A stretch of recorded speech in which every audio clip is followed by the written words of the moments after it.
Dalam rapat kerja Komisi 3 DPR RI dengan Korlantas Mabes Polri pada Desember 24 yang lalu, Beni K. Harman dan Saripudin Suding mendalami perihal surat izin mengemudi atau SIM dan STNK. Pada kesempatan itu mereka berdua mengusulkan SIM maupun STNK diterbitkan sekali dan setelahnya tidak perlu diperpanjang karena hanya menjadi beban biaya serta waktu bagi masyarakat. Selain itu, mereka ingin agar urusan surat-surat tersebut menjadi tugas Kementerian Perhubungan. Ada pandangan urusan lantas ini bukan urusan penegakan hukum. Bikin STNK itu bukan urusan hukum. Tapi kecelakaan lalu lintas itu ya ada urusan yang bersinggungan dengan hukum. Oleh sebab itu, pada saat itu kuat usulan supaya urusan lantas ini jangan dibawa ke kepolisian, tapi dibawa Kementerian Perhubungan.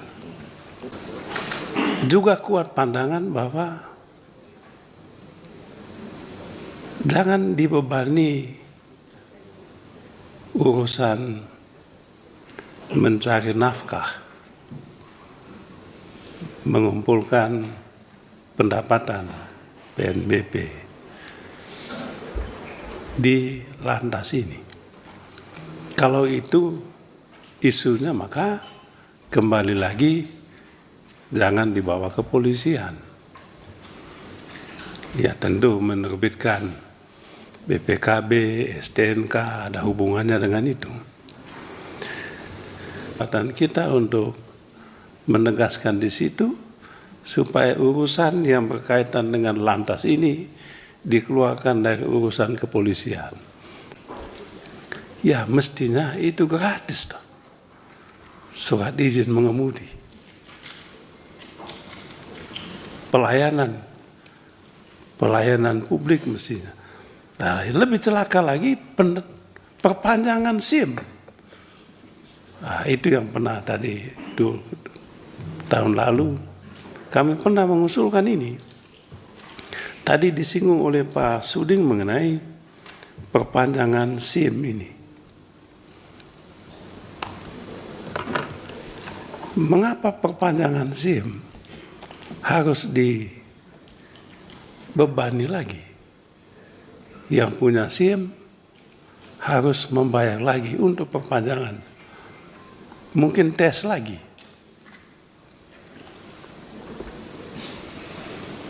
Nah, yang ada di lembaga lain juga ada tenaga dokter, perawat juga memperpanjang surat izin ini. Tapi sekali aja, waktu kita bahas undang-undang kesehatan, kita minta sekali aja itu. Jangan setiap tahun diperpanjang. Kutip lagi. Nah, di situ diperpanjang tapi tidak bayar. Nah, di sini bayangkan target perpanjangan SIM saja itu bisa sampai 1 triliun. Dan SIM itu Pak Kakor Lantas itu orang-orang kecil. Nah, saya sebetulnya ingin sekali mesti diaudit. Oh, iya. Saya ingin dapat laporan tadi. Tahun 2024 ini Pak, berapa banyak SIM itu yang Bapak terbitkan? Betul.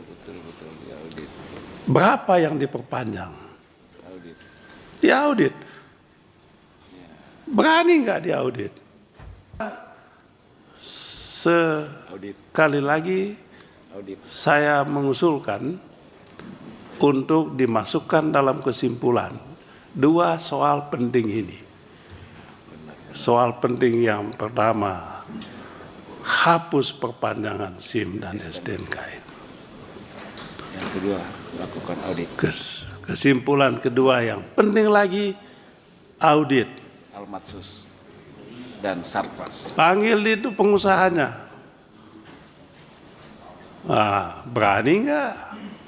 Kali seumur hidup. Jadi saya sih tidak menilai. Jadi putusan MK sudah ada ya terkait dengan perpanjangan SIM, ada masyarakat yang mengajukan SIM seumur hidup dan itu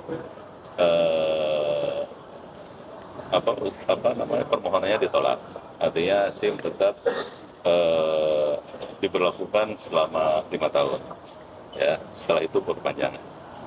Kemudian ini yang perlu diketahui oleh masyarakat juga mungkin SIM itu bukan produk administratif.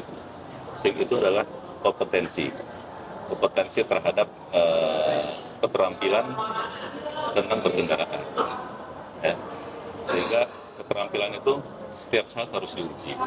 Ya, kita sepakati uji kompetensinya itu 5 tahun untuk kita. Yang berikutnya, kalau di sisi kepolisian ya, ini sebagai sarana forensik kepolisian. Ya. Dalam waktu 5 tahun ini ya, kemungkinan sudah ada berganti identitas, alamat dan sebagainya. Ya. Kemudian SIM juga tidak bisa berlaku seumur hidup karena ada dengan regulasi yang ada demerit point system sekarang. Jadi kalau seseorang melakukan pelanggaran lalu lintas, poinnya habis, itu mau tidak mau harus uji ulang. Ya. Satu orang yang dapat SIM itu diberikan 12 poin. 12 poin, ya, kemudian dipotong ketika melakukan pelanggaran ringan 1 poin. Ketika melakukan pelanggaran sedang 3 poin, pelanggaran berat 5 poin. Kalau dalam setahun, ya, poin itu habis, itu harus uji ulang. Ya. Komisi 3 DPR RI mengusulkan kepada Korlantas Polri agar tidak ada lagi perpanjangan surat izin mengemudi atau SIM dan surat tanda nomor kendaraan atau STNK alias berlaku seumur hidup. Usulan tersebut diajukan oleh anggota Komisi 3 DPR RI, Sarifudin Suding, pada saat rapat dengar pendapat atau RDP Komisi 3 Dewan Perwakilan Rakyat RI dengan Korlantas Polri, Rabu 4 Desember 2024. Menanggapi hal tersebut, Kepala Korps Lalu Lintas Polri, Irjen Pol Aan Suhanan, menyatakan bahwa SIM tidak bisa berlaku seumur hidup. Selain itu, kata Aan, gugatan agar SIM berlaku seumur hidup juga telah ditolak oleh Mahkamah Konstitusi. Untuk diketahui, saat rapat dengar pendapat, Sarifudin mengusulkan masyarakat tidak perlu melakukan perpanjangan SIM dan STNK agar tidak membebani masyarakat. Sarifudin menilai bahwa perpanjangan SIM dan STNK hanya untuk kepentingan vendor atau pengusaha, bukan untuk mengejar target penerimaan negara bukan pajak atau PNBP. Sarifudin juga bilang jika terjadi pelanggaran berkendara, maka SIM cukup dilubangi sebagai tanda. Setelah mencapai limit tertentu, kepemilikannya bisa dicabut. Anggota Komisi 3 DPR RI Sarifudin Suding mengatakan pihaknya pernah membahas terkait penerimaan negara bukan pajak, khususnya perpanjangan SIM, STNK, dan TNKB. Keberatan mengenai perpanjangan SIM sebetulnya bukan kali pertama terjadi.